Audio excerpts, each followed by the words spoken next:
Տարական կենցաղային պայմանների ձուկ տնակում բնակվող դավթյանների խնդրին մեր նկարանող խումբն անդրադարձել էր մի քանի շաբաթ առաջ։ Այնուհետ Լարիսա Դավթյանը մեր միջնորդությամբ եղավ քաղաքապետ Վարդան Ղուկասյանի մոտ եւ խնդրեց օգնել հեռուստացույց ձեռք բերելու հարցում։ Քաղաքապետը տիկնոջ խնդրանքը չանտեսեց։ Այսօր նրանց փոքրիկ կացարանում երկնագույն էկրան կա։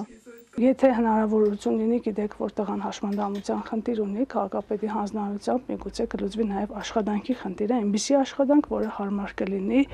երիտասարդի, ասենք, ֆիզիկական հնարավորություններին։ Ընտանիքը անօթևանության կարգավիճակ չունի, ունեցել են բնակարան, վաճառել են, մի փոքր այստեղ խնդիր կա այն մասով, որ քաղաքապետանի ունեցած հնարավորություններով պիտի փորձի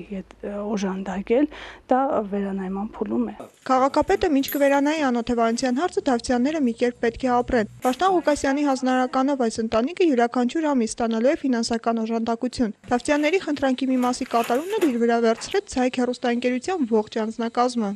Պեշկը բերեցիք, շատ գոհ եմ, որ սպես բարի գործեր կենեք, շորով օգնեցիք, ելի շնորհակալ ենք ու շատ գոհ եմ Ցայք հեռուստաընկերությունից, որ սպես բարեգործություններ կենեք։